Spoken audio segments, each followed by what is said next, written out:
talked about. Anyone been to the Roman Colosseum? Really cool, isn't it? Like, isn't it amazing how you look at that, you're inside that bowl and you're like, that's what arenas look like or stadiums look like now, right? It's not that different.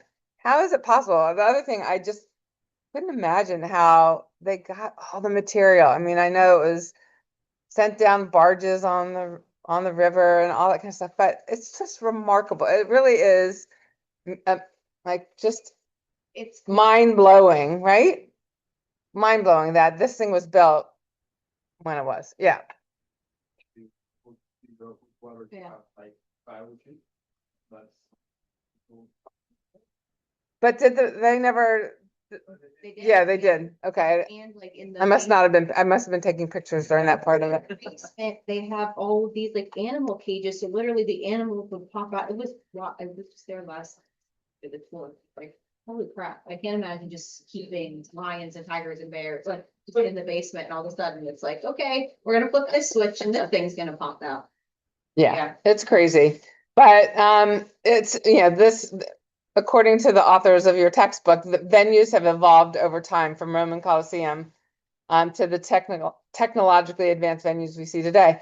But really, yes, they have evolved. There's so much, technology in every venue, but really it's the same thing. It's just remarkable. So we still use some of the terminology, like so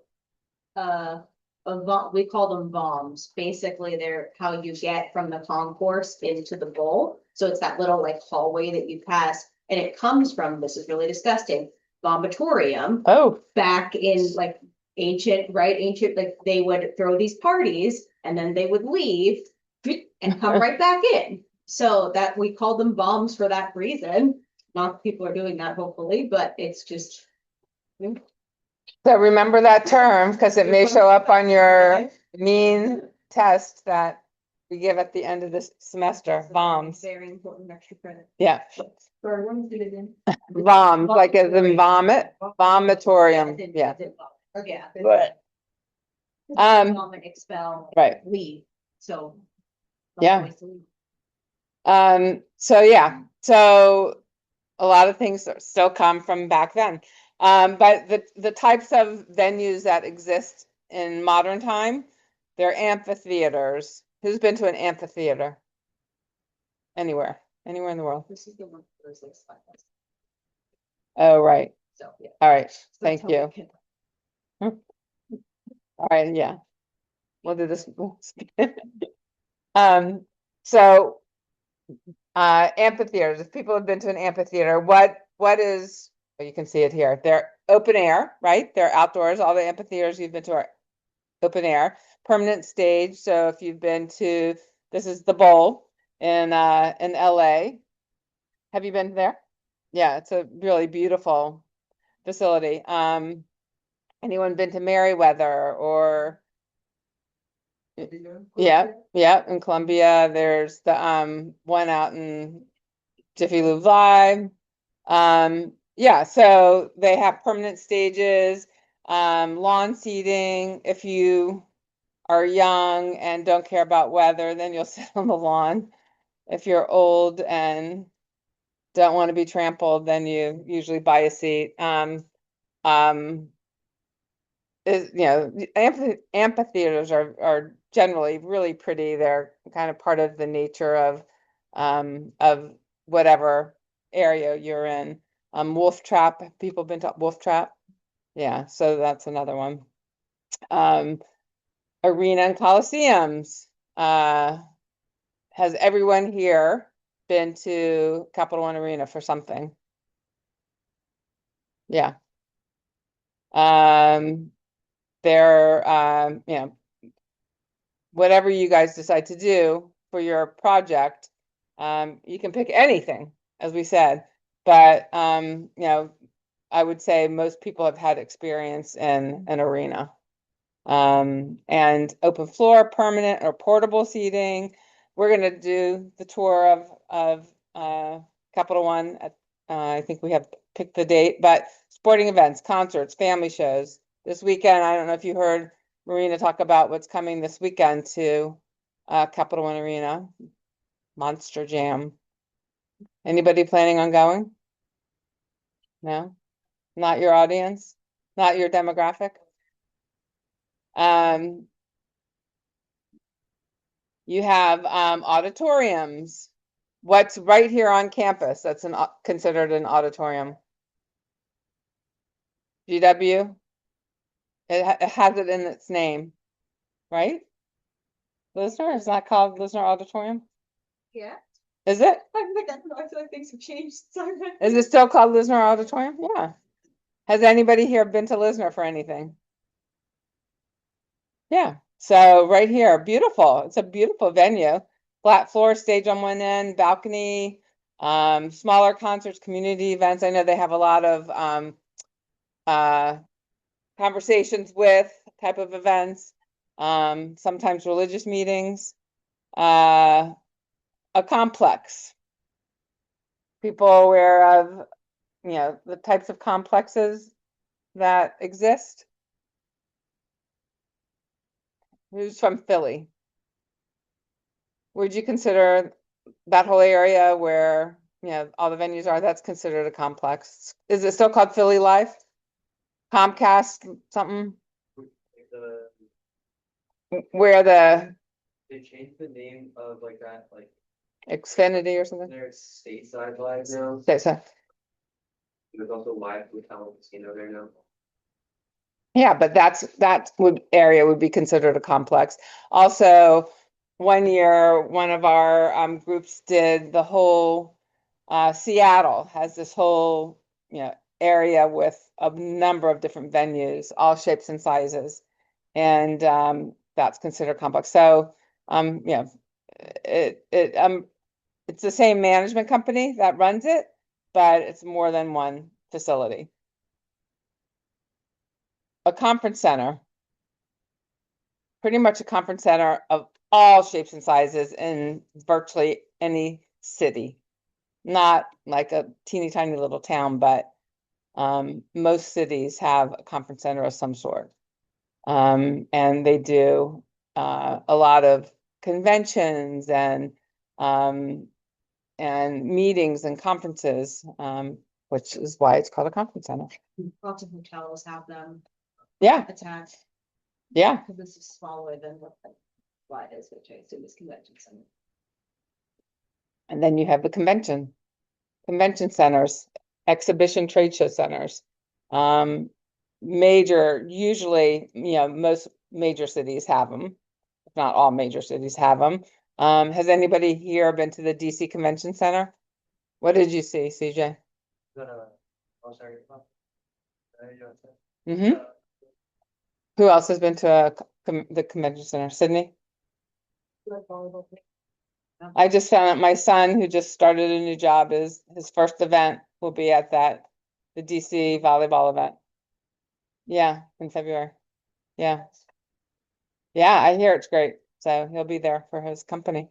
Yeah, so convention centers are, it's fairly, I think, fairly rare for a convention center to host sporting events. Like that. I mean, most of them stick to more kind of the general medical convention, medical conference, whatever. So to have a live sporting event at a convention center, I think is pretty rare. Volleyball, volleyball, 10 years. Right. For some reason, cheerleading. Yeah. Yeah. Conventions, trade shows, consumer shows, banquets, and receptions. And then performing arts venues. There are a lot in this. Felipe? Sports would be one of them. Yeah. Yeah.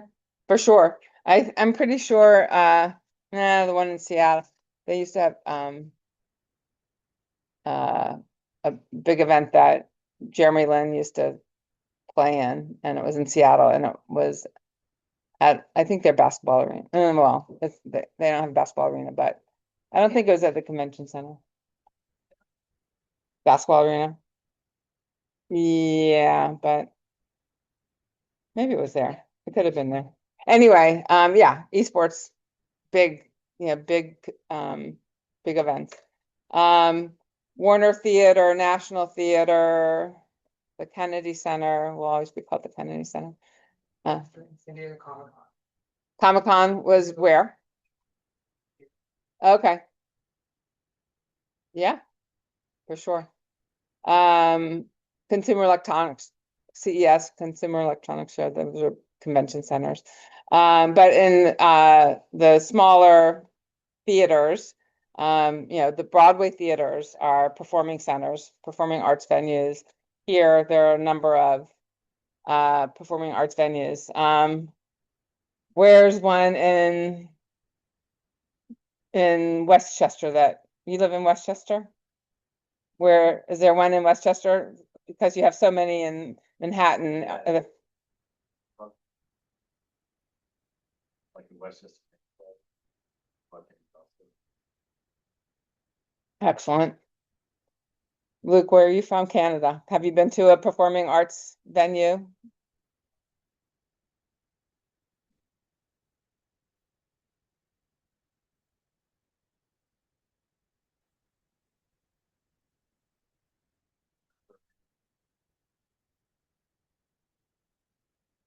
Yeah, they bring in their own, Cirque brings in their own stage and equipment and yeah, they're a Canadian company. Yeah. Yeah. Madison, have you been to a performing arts venue? Yeah. The old, beautiful venue. I've been there. Arno, name one. Name one. This one. Max, where have you been? Performing Arts Center. Culture.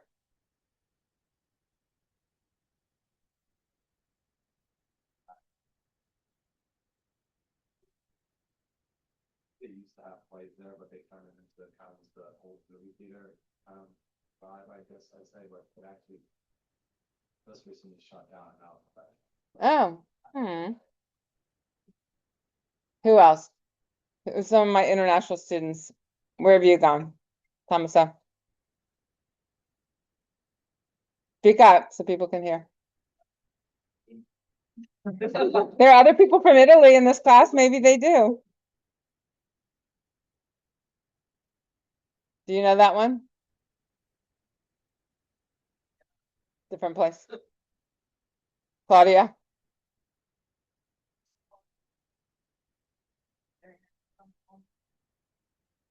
Sounds beautiful. Billy? Yeah. There's one for the Paramount in Charlottesville. Very beautiful. They converted it into a part-time movie theater during COVID just to get some money back. So sit in a gorgeous theater and watch like Citizen Kane or something. Jisoo? You've never gone to a performing arts center?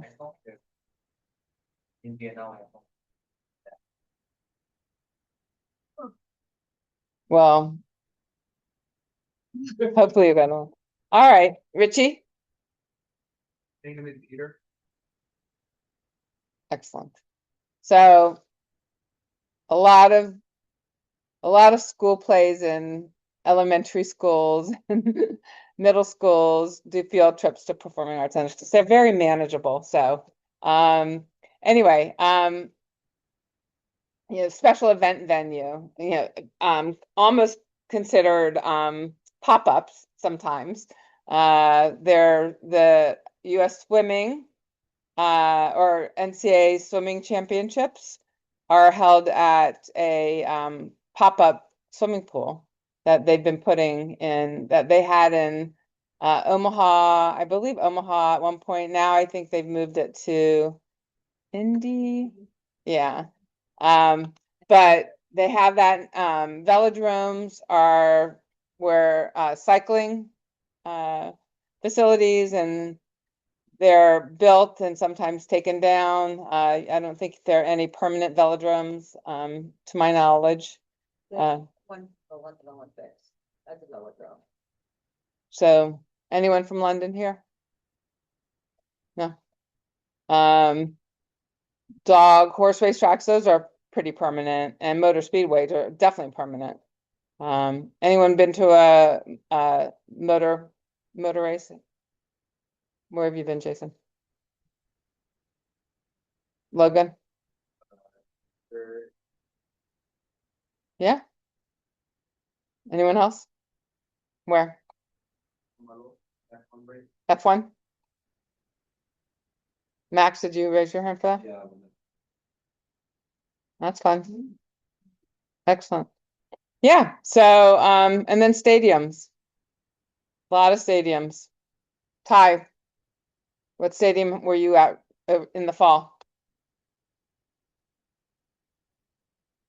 That I had to help you get in? Northwest Stadium. Everybody been to a stadium of some sort to see something? Yeah, so you guys know this space pretty well. So what is the role of a venue in a community? Luke, are you, oh, go ahead, Tina. So, venues like venues they use for like weddings and other social events. Where would that fall? What category? Is it special event? Yeah, special event. Special event, okay. Yeah, Special event, yeah, like. yeah, conference center, special, yeah. Like ballrooms kind of go into Yeah. that. like, Okay, Yeah. yeah, ballrooms. Mhm. Yeah. Thank you. But they're now venues that are just like, they're building these Barns. barns for barn weddings. Has like no barn to it other than they just plopped this barn down and said, okay, let's have a barn wedding here. So there, I mean, but there's a business in that. So The hall we use for our wedding, it's specifically just for wedding. yeah, yeah, they have a lot of venues like that in the Northeast. Like I know in even in Maryland, there's these, yeah, something east, something, I can't think of the name of it. Martin's East and West, and then I know in New Jersey, there are a number of places that are just, they call it the something country club, Short Hills Country Club. I'm like, ooh, that sounds fun. I go to my friend's wedding. It's just some building plopped in the middle of, the highway, and they call it a country club. I'm like, okay. Anyway, Luke, you were gonna say something?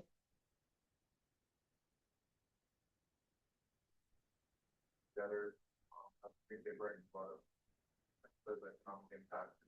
There is a lot of, outside of just the actual ticket sales, uh, very food sales, it brings a lot of public transport, restaurants, shops around, community.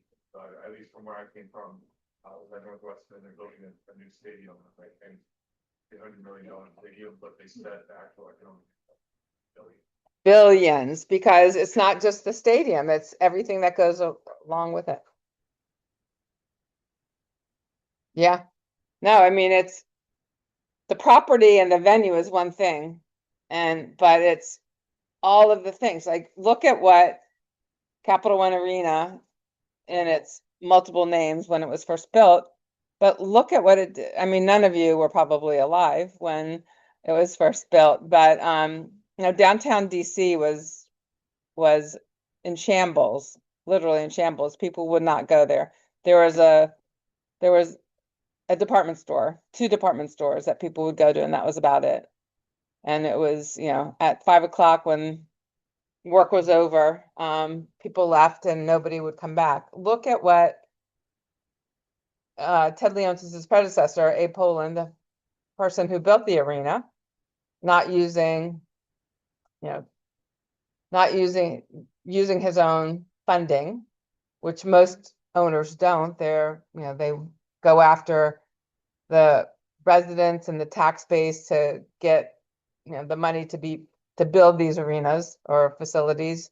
And Mr. Poland built it on his own. He had some tax breaks, but he wasn't collecting money from the taxpayers. Anyway, but for him to do that, he completely revitalized downtown DC to what it is now. And the Lerner family, I think I don't know if they used their own money. I think they used a lot of DC money for that. But, you know, the Navy Yard was nothing. There's nothing, where the ballpark is now, Nats Park is now. And it's probably, you know, one of the top areas for people to move into these days, the housing, the explosion, the restaurants, everything. So yes, Luke, it's not just the facility, it's everything that goes around it for a community impact. In general, things that are highlighted in red on certain PowerPoint slides may be important to remember for things in the future. And these slides will be posted, so you don't have to, The answer, so. but just, that's a good point. Remember the things in red. Black things don't worry about, no. So what are the functions of, that are common to public assembly venues? Do we have, Yeah, this yeah. is. So this is what this is what Marina, the arena manager, does. The administration and management of the facility. So every arena, stadium, convention center, performing arts center, special event venue, amphitheater, every single one of those public assembly spaces that we talked about has administration and management. Sometimes it's a couple of people. Sometimes it's hundreds of people. But all of these venues have a full staff, generally speaking, that do anything that a sports organization would do. If you are really interested in working for a professional sports team, they have presidents, general managers, marketing, ticketing, communications, social media, operations, blah, blah, blah, blah, blah. Every venue has the same thing. So especially the larger venues have all of the same responsibilities and roles. So it's a great, and we're going to talk about this a zillion times, but it's a great industry to get into because there's so many venues all over the world. I had a friend from grad school who started in the venue management business. He started in was it Nassau Coliseum? I can't remember. Anyway, in New York, and he ended up being sent with the management company he worked for, being sent to Italy to open up soccer stadiums. I mean, how incredible is that? So, you have opportunities literally in every market for jobs in this business, and worldwide. So it's a really cool industry to get into. The venue manager who runs the building, the top person on the top person at the organization is the governing body's prime resource, the user's partner, the staff leader, and the guest advocate. So they're responsible for overseeing everything about it. Now they usually have really good people working with them, like Marina's boss is a great leader, but he also has really good people working with him on his staff, and so it makes his job a lot easier. Business and financial management side of an arena. You have budgeting, you have accounting, you have fiscal management, accounts payable, accounts receivable, payroll, human resources, purchasing, asset management, inventory, and audit control. These are all functions of the financial side of an arena. So the people that are involved in this area have less to do with booking, running. They make sure that the lights are on. They make sure that they pay the bills. They make sure that the staff is paid. Incredibly, incredibly important functions. And it would be, you know, if you are in financial management, and that's the degree and that's the track you're going into, that's great. But if you like the kind of the excitement of working in sports, this is a really good way of using your financial background to get into sports and entertainment. So don't think that being a finance major would prevent you from getting a job in sports or facility management, because they have all those same functions.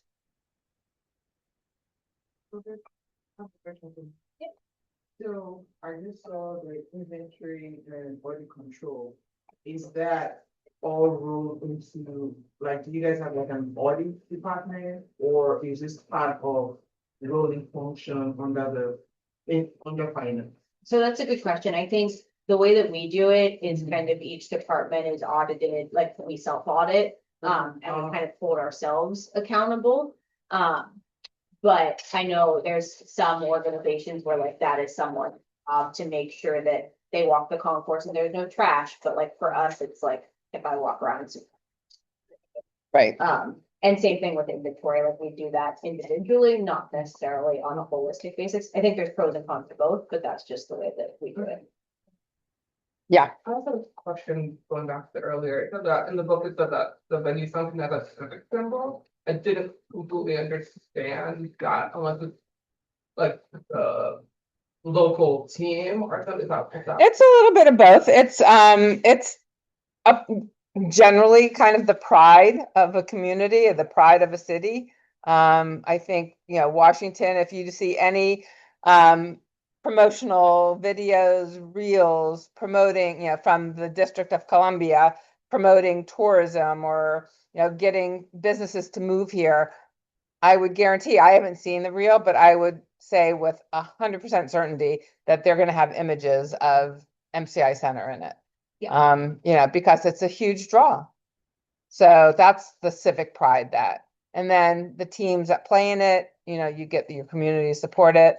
The team, Wizards are not playing that well right now over the last few years, but the Capitals are a source of civic pride for sure. And so you will absolutely see whatever promotional materials are out and about promoting the city as a tourist destination or a place to hold a convention, or DC events, events DC. They're always going to incorporate the big venues as a source of community pride. Did he do some? Did he? His last ever match. Right. And Yeah, and if you look in the Event DC background was of him walking in, there's like 15 events DC logos in the background. Pretty magical. so in your materials, right? I mean, you will use. Yeah, we're gonna use that for a while. Right. So you can speak to that. So booking the venue. So you have the financial function. Now here's more of the kind of the operating part of, not the, making sure the venue is clean and prepped for customers to come in, but the actual reason why a venue exists is to have events there, right? So time and space is, Why would these be the most important commodities for a venue? You mean the booking? Time and space specifically. Yeah, It's a limited resource. bingo. so why is Capital One Arena losing some business to Baltimore Arena right now? Yeah, a lot going on. I got the Wizards, sometimes the Mystics, maybe Georgetown, which like concerts, Monster Jam now. So And were you here? You were here the first day. What are they doing over the summer where the time and space is non-existent for right now? renovation. Right, exactly. So time and space is what you can offer. And if you don't have the time or the space, then you're gonna lose business or not have business. And generally you can't book the same time and space twice, Right. generally. So what's included in sales and marketing? Sales, like most sales jobs for a sports organization, a college athletic department, the sales includes the advertising, buying sponsorships, buying the space and time. In marketing, it's marketing to marketing the venue to people that,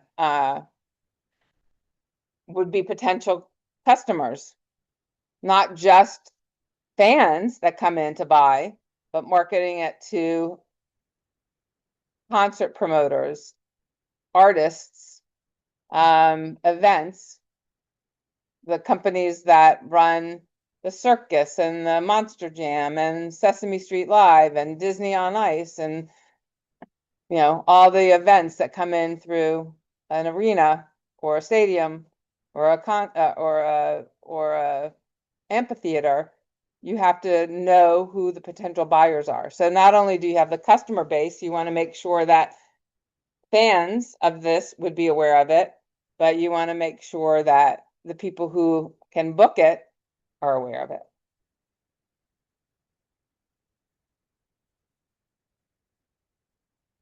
Ticketing and access management is a big chunk of the business and function and job.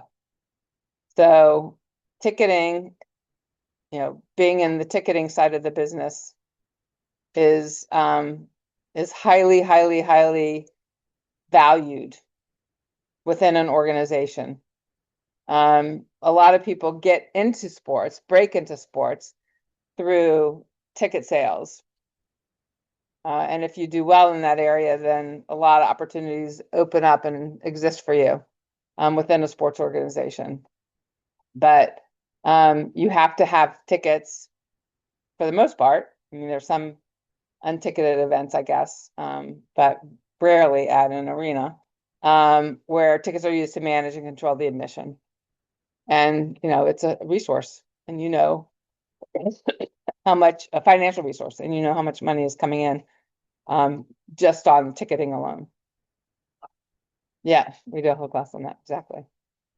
The event managers and management of the event, and then the additional revenue sources that come in.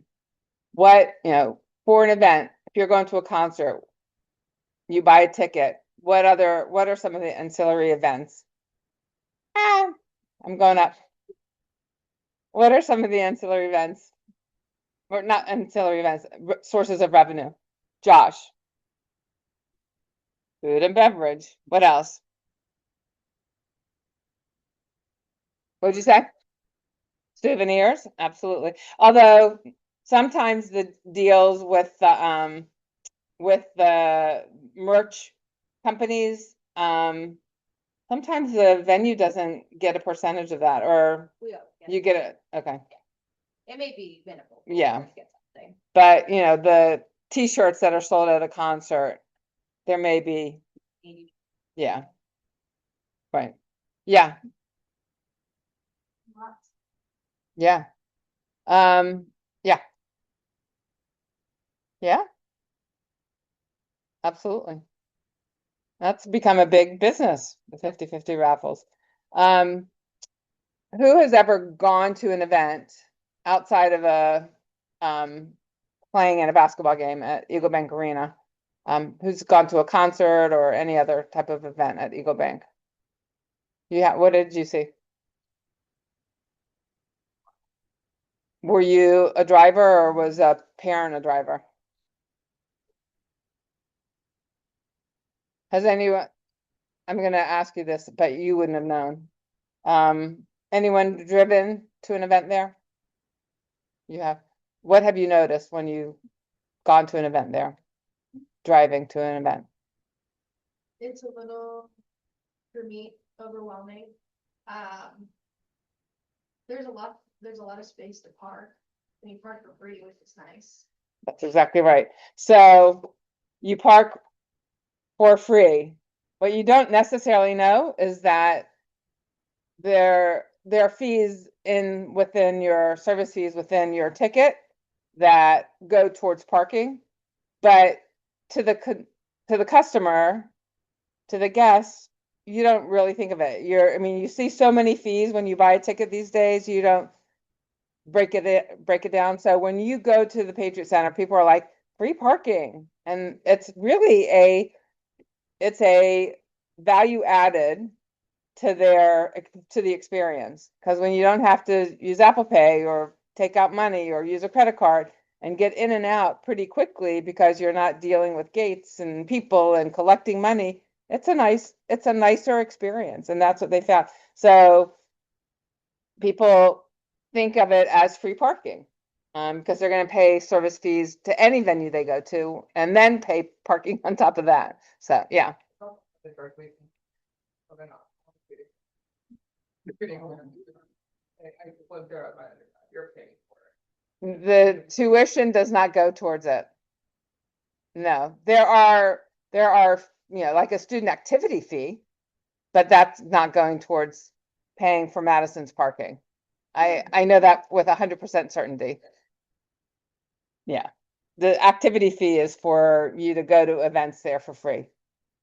So legitimately for free. Tom said, did you have no, just scratch. Yeah, so that's something. Some of the other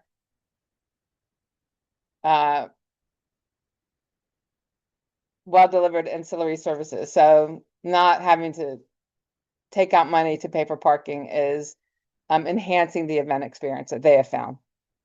But they're still getting money through the service fees, not the student activity fee. The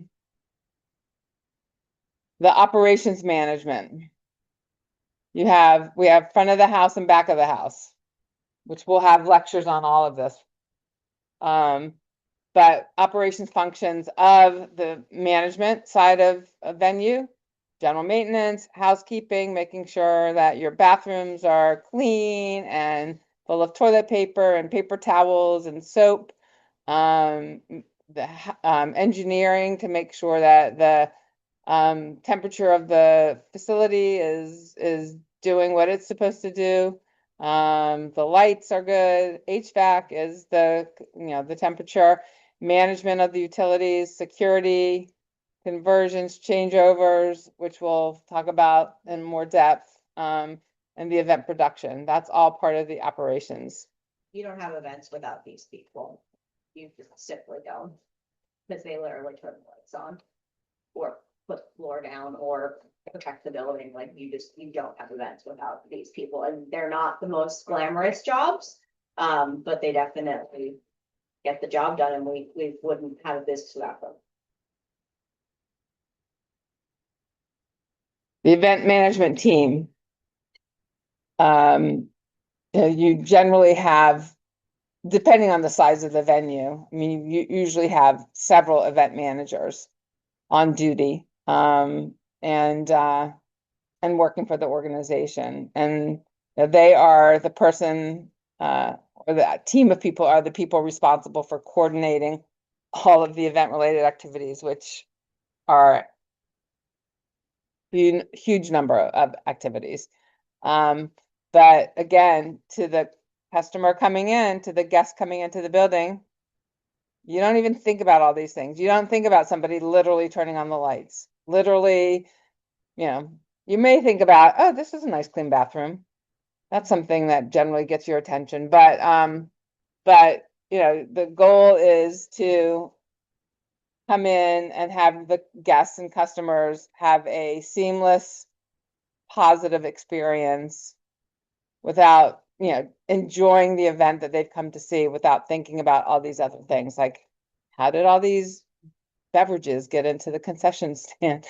How did the hot dogs get delivered? You don't want them to think of that. You just want to think of having a great experience. The event managers are the ultimate middle people. Like they are the communicators, because realistically, any client, promoter, guest shouldn't necessarily be calling our operations cleaning team. Like all of those requests and things come through the event manager both ways. Because we also don't necessarily want our 150 security employees talking to the tour security. Like it all filters through one person. So that way, when they come on site, and even for the teams, we have one event manager per team that plays at the arena. So they're seeing the same person consistently, and they can work through all the little nooks and crannies and intricacies of each event with one person. to try to streamline that positive experience on both sides.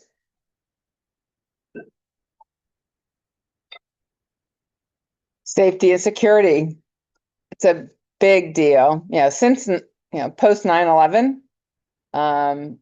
Security has increased well, it really didn't even exist for the most part at facilities prior to 9/11. Post 9/11, the world changed. And so, you'll see security, at entrance, bag checking, like a zillion things to be able to get into the building. And it just keeps improving. The technology keeps improving. So there's less that you have to do as a fan to walk through the gate, or to, walk in the building, because the technology is getting so sophisticated, but it's still, that's a huge role of a venue.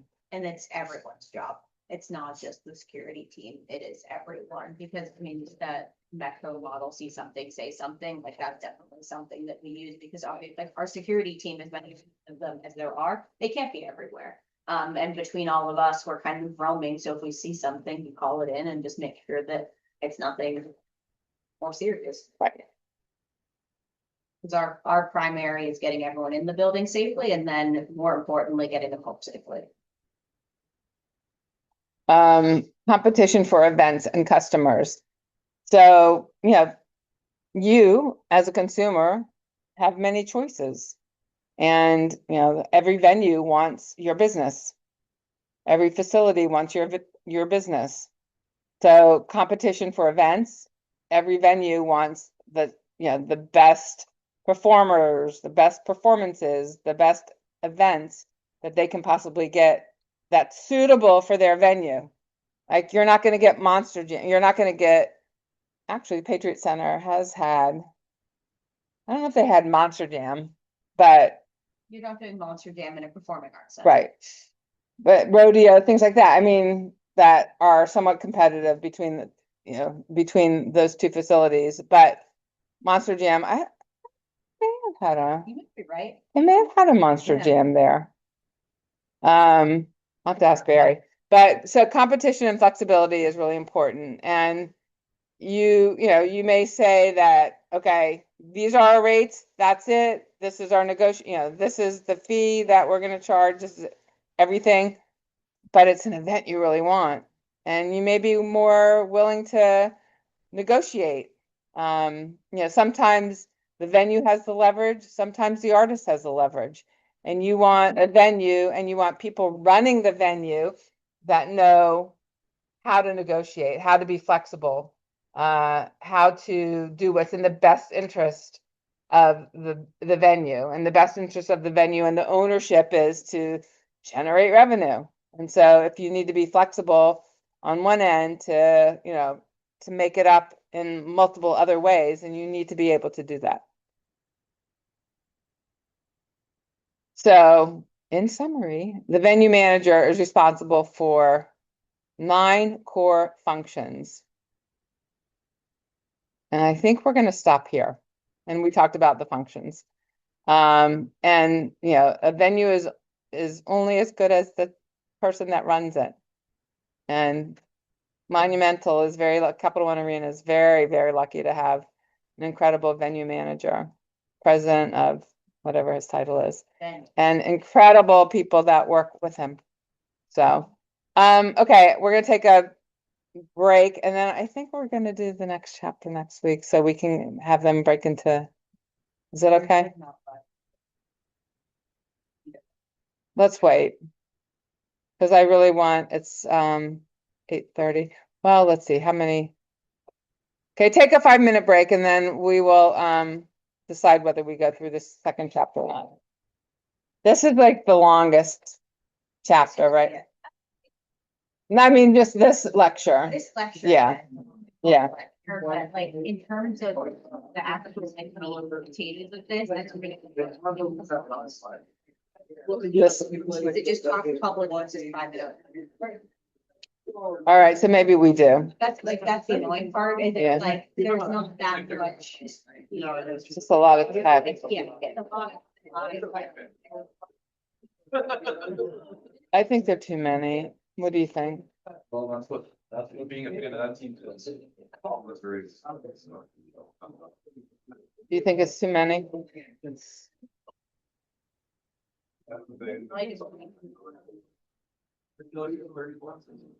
You guys don't want to get up and stretch?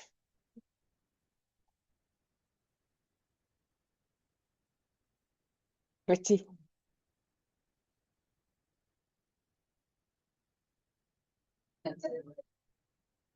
There are still like 20 some, 17. What do you want to do? If we can fly through them and then next week.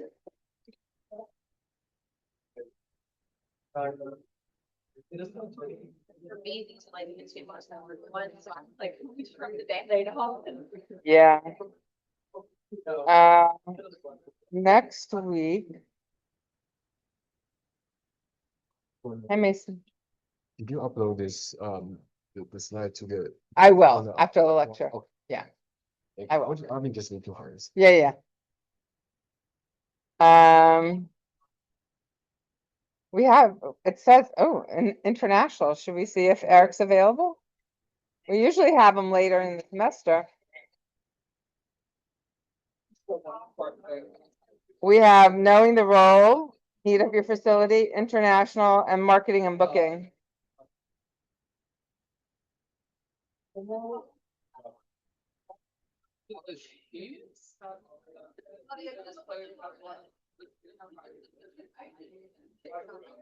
Focusing on session rooms. Yeah.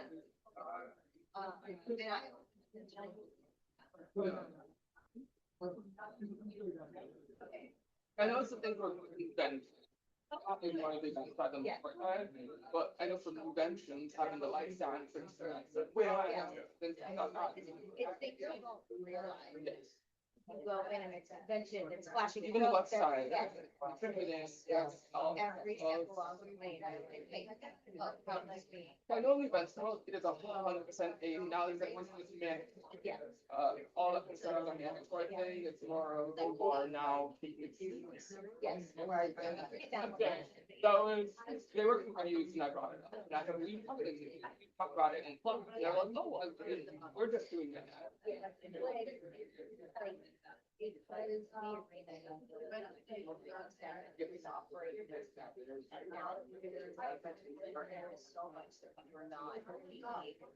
be like, oh, well, it's like, why can't we do?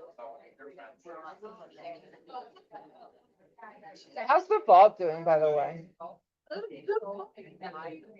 Wow. More than I thought. How, in all staff meeting, how many are there? I'm shocked that 5 are so full. I know that this. 4. I know the language I locked out of regarding it, and they made us do that thing and what other used and what they're like, you're not. And we'll go that. I never did. And the next one, they had no ramps, they had no, you know, like, $45.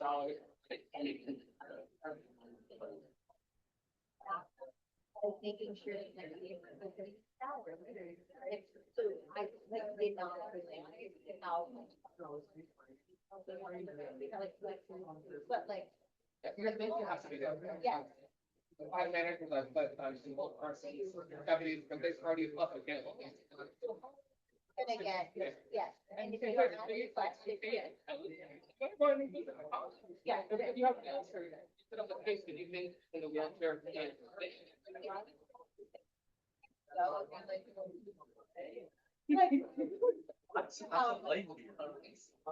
Looking similar. Yeah, it's interesting.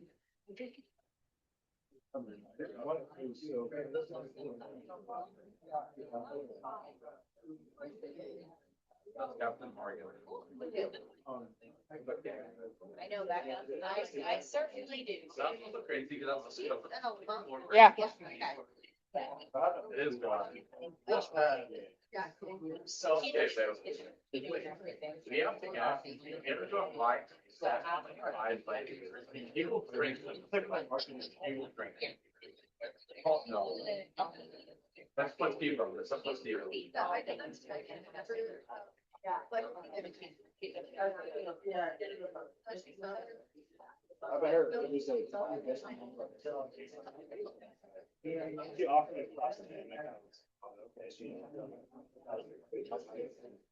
No one ever brought it up. It's like,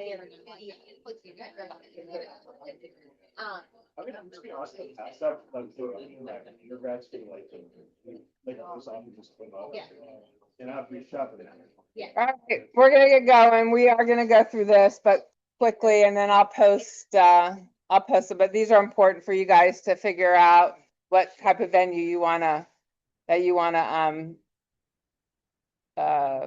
be the GMs of. So there are all sorts of venues, there are different types of venue ownerships. There's the public ownership, which would mean that the jurisdiction owns it, like the DC Convention Center is owned by the DC government. You have private ownership, which is like, it is, I guess it's kind of public, yeah, government and private. It's interesting because Capital One Arena, I think most people kind of really learned about when they were talking about the move to Virginia. The land that Capital One Arena is on, the actual land, the footprint, the blocks that it is on, that's owned by DC government. The building is owned by Monumental Sports. Headley owns this in Monumental Sports. So that's an interesting, it's an interesting model, because, you know, if it's sold, then, you know, Ted is allowed to sell. I don't know, like how that would work, because the city still owns the actual land that it's on. So, there are a lot of, I'm sure, contractual language about that, that I'm not aware of, but it's an interesting kind of ownership. Yes. It's on their property for construction and things like that, are they getting permission? I mean, obviously the legal compliance, if they get permission from the government, since it's technically their land. well, now we have public funding, so we're like a mix between the two. But yeah, the government is heavily involved in all things transformation, which has been very different than anything that we're used to. They just ask a lot of questions and red flags and things that, 'cause I've always worked private sector, so I'm not used to the public sector. Like, I don't know how my friends do it. It's very different. Okay.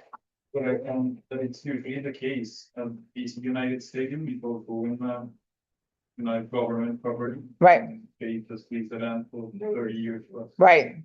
A lot of venues lease it from the government jurisdiction. Yeah.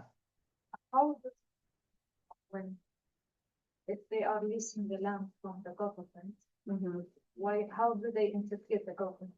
So as of December, I'm like, I don't even know what month it is, like a year ago, December, we signed a deal with the city of DC to get public funding to do the renovation on the arena. So originally, to Mary's point, it was kind of two separate things. If we could do whatever we wanted with the arena without going to the government necessarily. I feel like for street closures and things like that, we have to go through them, obviously. But in terms of what was happening inside, the government had no say. And now, obviously, we're getting this Massive. these taxpayer dollars. So now we have, for the interest of the people of DC, the government is involved. So it's very different than what we're used to doing. But so that is a different type of ownership. There's an ownership by academic institutions. Anybody can anybody think of anyone?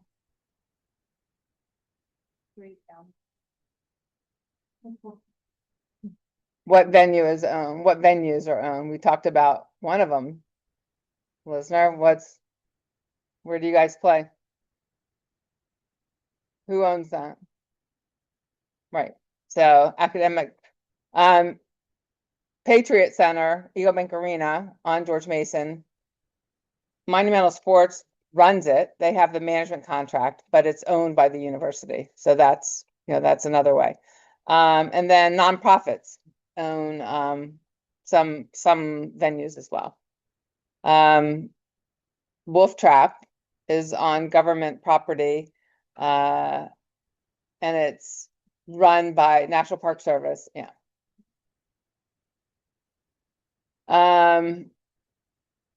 The way a venue is managed is guided by every venue, and you guys have to find whatever venue you guys are going to be the GMs of.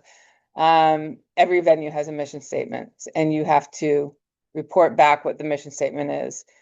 If there is not one that is public, then you guys have to be the GM and write a mission statement for your venue. But it's guided by the mission statement. The ownership is influenced by the management structure of the venue. There's no standard single way an organization runs a venue. There are, kind of similarities, a lot of similarities, but the way Madison Square Garden is run, or Philly, whatever the basketball venue is these days, I don't remember the name, but TD Garden in Boston, I mean, they're all run. They have a lot of similarities, but there are a lot of differences as well. So there's no one single form of organization. But regardless of the size, shape, type, they all share common functions, core functions. So some of the potential forms that venues are managed by are government departments. The convention center, DC Convention Center, is run by a government department. There are commissions that run a lot of venues. Like, for example, I think some of the bowl Tampa Bay Stadium. Sports Commission, a lot of the bowl game venues, like the Sugar Bowl, the Fiesta Bowl, they in the past had been run by, and I don't know if they still are, and if any of you guys are going to do any of those venues, you'll find out. But they were run by the commission, the Sugar Bowl Commission, or the Cotton Bowl Commission, or the Fiesta Bowl. So they were run that way. Academic institutions run the venues. Private companies run the venues. Some of the venues are owned by the sports team and are run by the sports team. I'm not going to go through these one by one. These will be posted. So we're going to whiz through these. But again, take a look at these because they will very potentially be on the final exam, which is a long way away, but you want to remember that it's going to be in here. But again, there's government departments, authorities, stadium authorities. Camden Yards is run by Baltimore Stadium Authority. That's a perfect example of one. Nonprofits, commissions, academic institutions, GW, private companies. Name some of the private companies that manage venues these days. SMG. Why am I completely blanking on another big one? Well, Live Nation does. Live Nation does. They run a number of venues, and they're a private company. AEG. Yeah, AEG. Yeah, Oakview Grill. So there are a number, again, and these are the good organizations to get into, to what Meredith was saying about wanting to open facilities in Italy. Like, these are massive organizations that have venues worldwide, and turbo quickly. Yeah. So they have a zillion jobs. Like, if you go into the job board for an Oakview Group or an SMG or Live Nation. I mean, you see lots and lots of jobs within facility management, lots and lots and lots. So To go to Omaha, Nebraska. Lubbock, here. Lubbock, Tennessee, Texas, maybe. Yeah. The stockyards in Fort Worth, but They also run, it was Wells Fargo, I think it's Comcast, something. yeah, what's it, the Philly? Yeah, What's it called in Philly these days? Infinity Mobile. They also run that, so like, they do bigger buildings, but they also run a lot of smaller. Yeah, market. yeah, yeah. Private company, same term as contracted management. Uh, private companies are the same things as contractors. Well, Oh, yeah. Yep. Again, public versus private, well, either option can have varied levels of success. And the advantage of a public run building, local control, that you fulfill the mission, the venue operations, revenues and expenses, booking policies, sensitivity to local market expectations and conditions. You know the market pretty well of a publicly run venue. If you're private, as Marina was just saying, they were private up until these new renovations, and there's a lot of bureaucracy. So things that you have to adjust to. And we're still a private management company, so what I'm referring to is more in regards to just the renovation. So the BC government is not in our day-to-day operation of what's happening with the caps and wizards in our concerts. It's more what's happening to the physical building.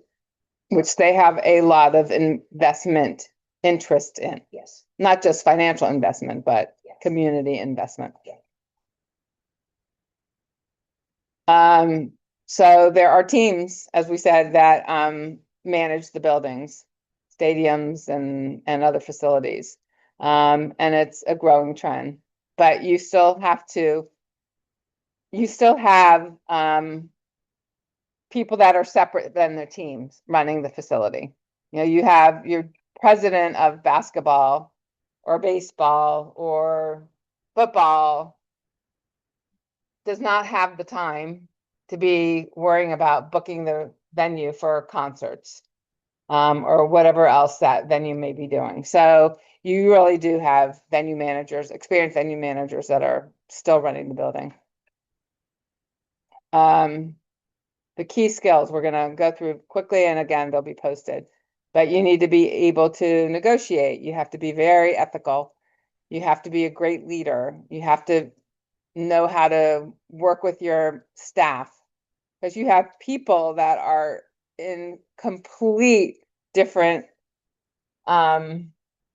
skill sets and life experiences that are working at a building, from housekeeping and engineering and stagehands to executives that are selling the sponsorships and the title sponsorships and the communications. I mean, you have just a wide swath of people that are working at that venue, and you really have to know how to get these people to work together as a family. Sam. I'm not sure how much you know about it, but with the sort of disaster of the Olympic ice hockey arena right now, would that be something of like a lousy venue manager issue, or is that just what the powers that be waited way too long to set things up? So there. I don't know how it happened. I would say that it might not be the venue manager who, Seems like a bigger issue. it is Yeah. it is, the person that had been, or the organization that had been hired to build it, the venue, the rink, either misrepresented what they were doing, did not tell the bill, like didn't hid information, I think. And But I don't curious know. When they hired the manager, like when that became, because I've never worked on an Olympic, so I don't know the timelines of how all of that comes online, because I think Jordan would probably argue if the renovation's not done, it is on him, Right, right? right. I mean, ultimately, the Yeah. buck stops with the venue leader, but the venue manager, but the venue manager could say, I was lied to, like, Yes. I've been told that this was up to spec. These are the And the specs. answer is no. Right. So at what point did the venue manager learn that, uh-oh, right? Because if he learned early enough, then they may have been able to do something, or they, you know, there would have been more communication about it, I think. Or let's find a solution to this, a viable solution. So yes, the buck stops with the venue manager, but at what point did the venue manager learn of it? You have to be very entrepreneurial. I mean, we talked about the venue manager in the previous chapter about being flexible, being competitive and being flexible.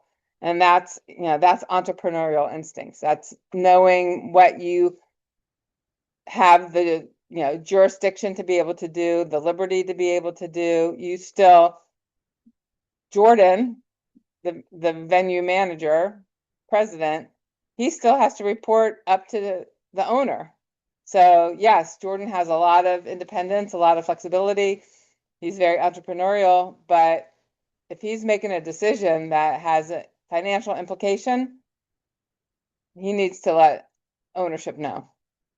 So, but you have to be entrepreneurial. They want, the owners want somebody that gets it, that gets them, that knows how to do it. And ability to communicate. That's a huge, huge, One. important one. Both all the ways, up, down, left, right, center. Right.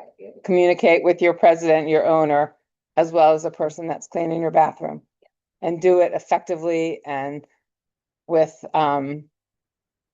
tenderness, with professionalism. Yeah. So ability to communicate. And so here are all the things we just talked about. We'll skip through these because we'll post it. And that's the end. The end. So let's just go through this one real quick. The venue manager, look at all the people that they're dealing with. They're dealing with Just one person per group. It's hundreds of people per group. They're dealing with the owners, the tenants. They're dealing with the venue staff. They're dealing with the contractors, media sponsors, the public, the guests. So you have to be a really skilled person to be a venue manager. And Capital One has one, and I proudly say, did I call him my former husband last week? You said, Yeah. yeah. I told him he was not very happy. And my husband was very skilled at all these things. So you have to, that's one of the, you have to be able to do that. So, okay. So again, we'll post these. But any questions about this part? Yeah.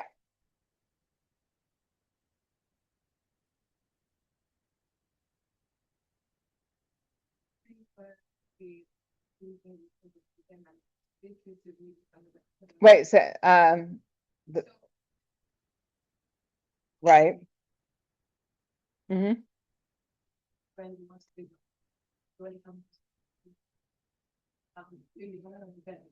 then there's some pros that comes with running a certain profit and the pros that comes with. Do they get to choose which line you want to go to? I don't know what the, like if there are any benefits to being, one or the other as far as running the facility. I think it probably comes out of the same pocket. The resources to run it come from a budget from the university. And so, but as a nonprofit, they probably get tax breaks along the way. So,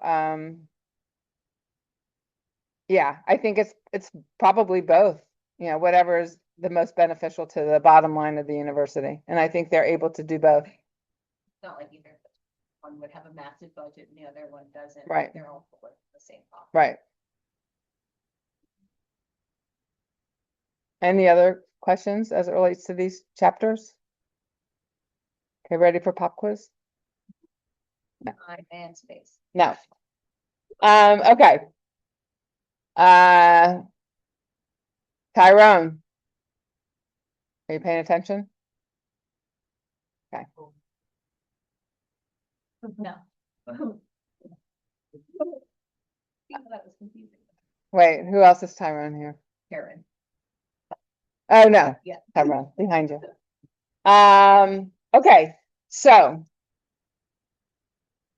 Sorry to put you through all of this, but it's very important, as you go through the semester. So it's, the groundwork you need to get, that needs to be laid, the foundation that needs to be laid. Okay, so, for the rest of the class, next half hour, put together your group. 4-ish. I know basketball is going to be a little bit bigger because you guys are going to be gone for 5 weeks in a row. Woo! I talked to James today and we have some ideas. So, but see if you can find groups of 4 to 5. And then tonight start throwing out some ideas for what facility you want to be. And because next week is the first assignment that's due. Find groups with similar interests.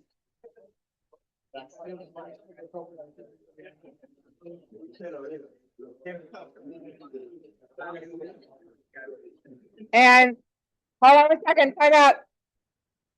Time out. Hello, it says playing music. I'm not playing music.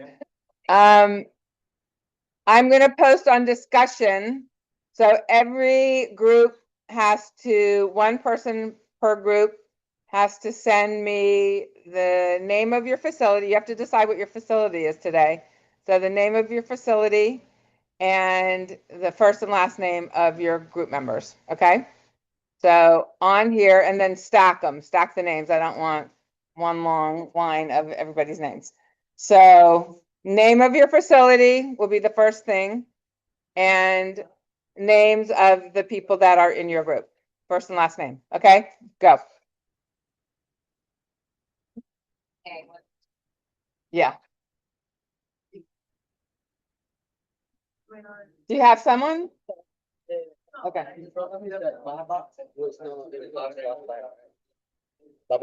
Babacar was not in class. And we were already 5. Couldn't be 6. Yes? Yeah. Logan, do you have a question? Well, she said. Do you have a question? Okay. 5 seconds.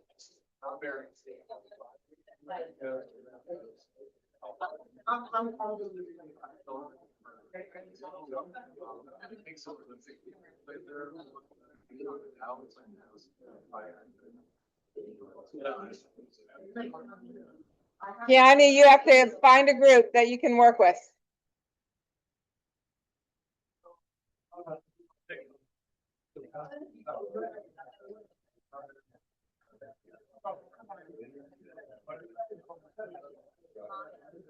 What am I doing? Discussion.